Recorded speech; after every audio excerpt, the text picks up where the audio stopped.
Hello, I'm live. It is Monday. It's the 15th of October 23. It's a bit darker than I like it to be, but I have my lamp here. I'm reading out of Eyes of Horus. It is a far memory book by Joan Marshall Grants. She was a seer. She passed away in 1989, and she wrote books about her own far memories. This memory is her life as Ra.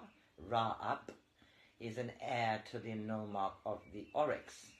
They have now had a battle with the followers of SEKMET, and they won, but they were looking for the priests who were hiding under the floorboards. And we are now in part 6 of this book, and it is a continuation from the tomb of SEKMET. They have finally opened the stone which hid the entrance, that had no counterweight, and that was lifted by an ordinary ringboard set in the slab. A wooden ladder led down into the darkness. 3 girls, none of them more than 15 years old, were there. None of them answered my shout that I was coming to set them free. How could they, when they were all hanging by the neck from a beam which ran across the fetid cell? I touched one of them and her body was still warm, but when we cut them down there was nothing we could do, for they were all dead. The priests were afraid they would talk, I said to Hanuk. They have been here a long time. Their hands cannot have been untied for days. Look how the ropes have been eating into the flesh. I turned to the captain of the reed. I cannot say I find any of the habits of your priesthood attractive. He answered me, never again while I shall live any of my soldiers give tolerance to SEKMET. I stood facing him. The dead women lay in a row between us. Very solemnly he said to me, the Oryx has conquered the reed by arms and by magic, but the reed does more than honor a brave adversary. She thanks the Oryx and the gods of the Oryx for her soul. If we are speaking as watcher to watcher, it is for me, as an eye of Horus, to make the decision. If we are speaking as captain to captain, then because this crime has been committed in your nome, it is for you to give judgment. Which shall it be? Your judgment shall be mine.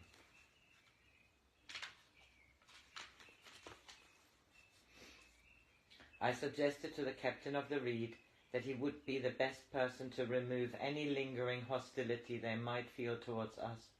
So he sent a herald to tell them to come into the courtyard to hear what he had to say to them. Meanwhile, the bodies of the 3 murdered virgins were laid on an improvised bier at the foot of the steps leading to the sanctuary, their pitiful, distorted beauty covered with soldiers' cloaks. The people of the old capital came pouring in through the gates, jostling each other in their eagerness to be in the front ranks. Then their captain addressed them. People of the old capital, I speak to you as the captain of your nome. In the old years, this city was the capital from which wise pharaohs ruled.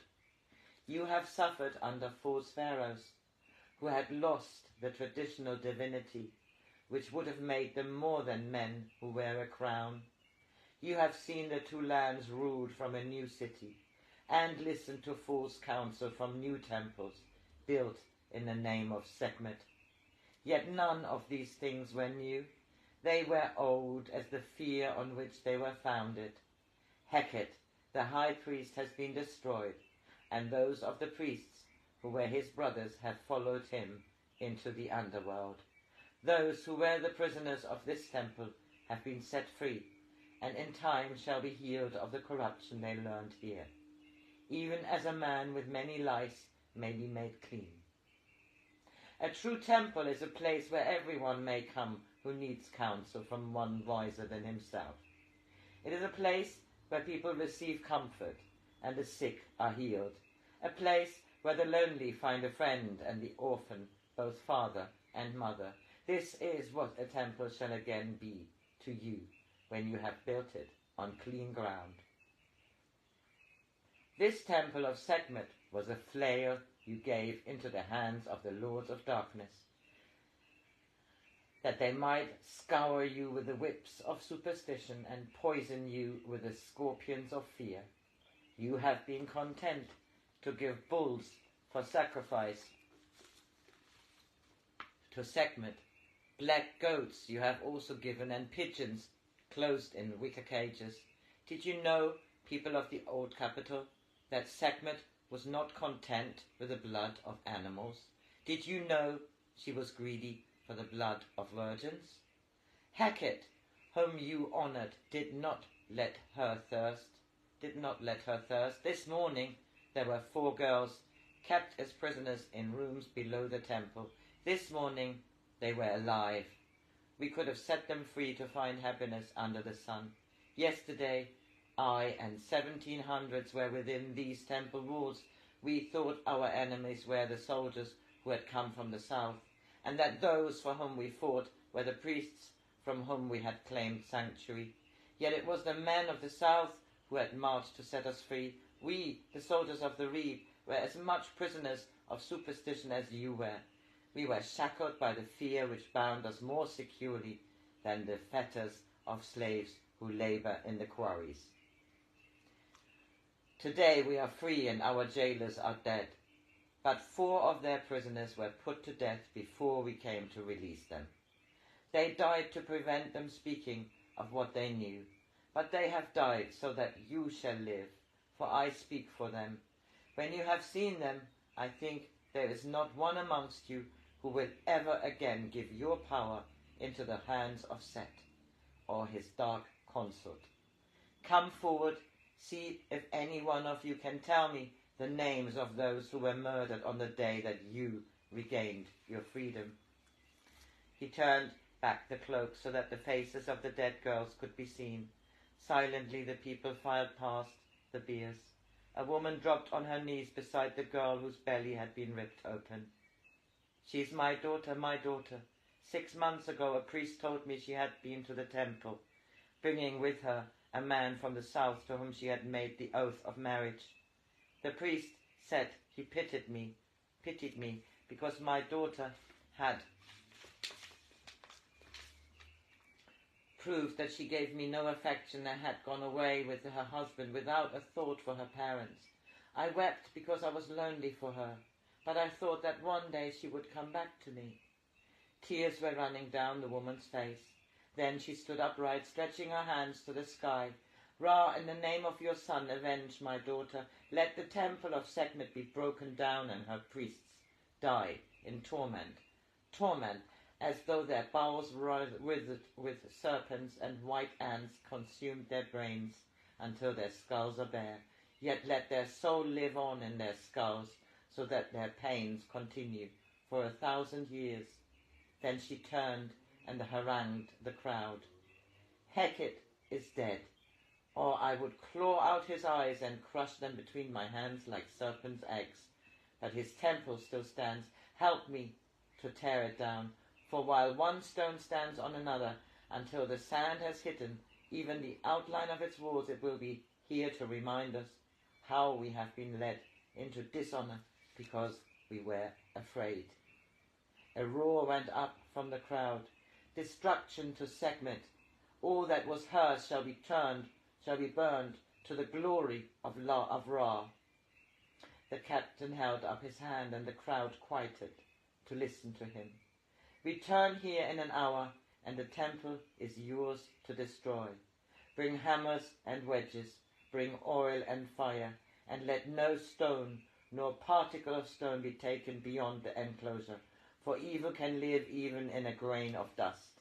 When all here has been destroyed for 50 years, this place shall be set apart as unclean, and none shall enter it, save it at their own peril.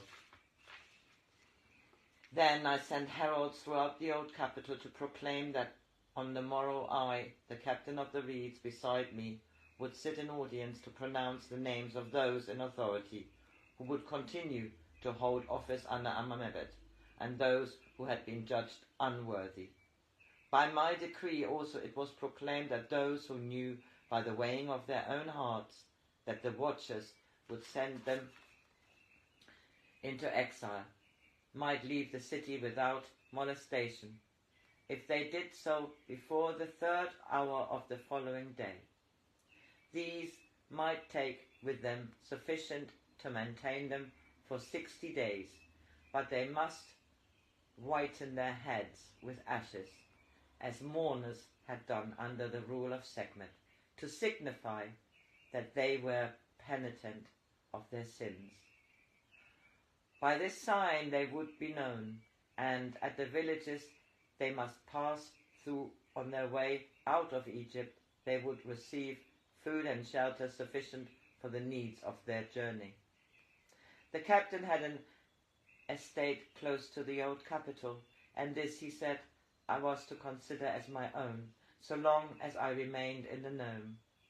It was here that the 4 wounded men were taken, together with the 2 old priests and the acolytes, who would stay there until they were ready to start on their journey to the Oryx. Of the 14 boys, only 3 had been made into eunuchs. One of them, who told me he was 11 years old, was grotesquely fat, and the other 2 had the wizened faces of old men. They were pathetically anxious to please me, and with each in turn I had some difficulty in convincing them that they had no sexual interest for me. They had been drilled in harlotry, and at first thought that because I refused to accept their offers, they had in some way offended me.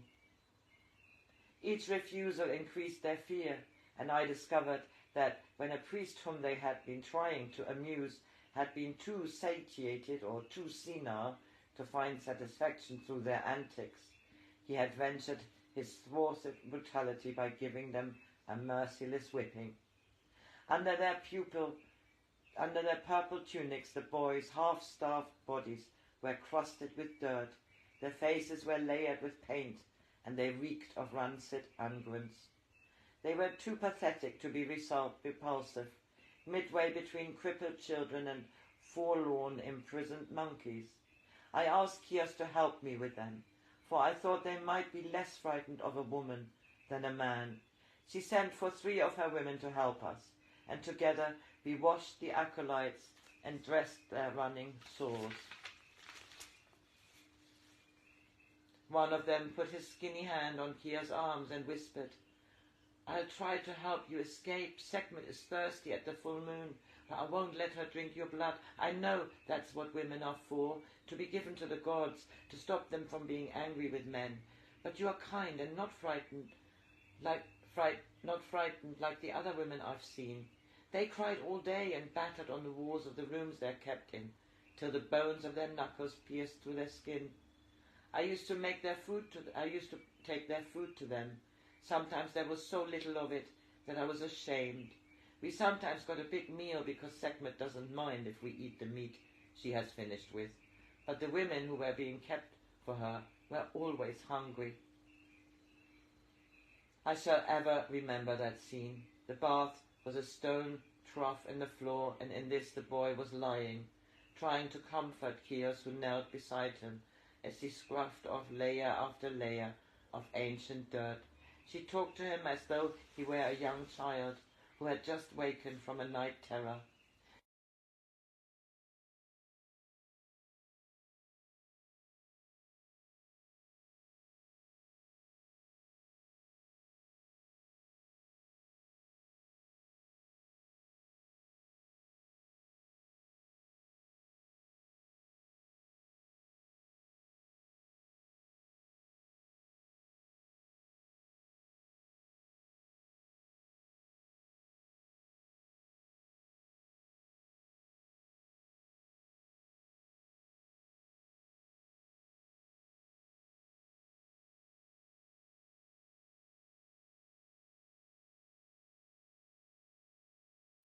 think I stop this here because it is a very long chapter.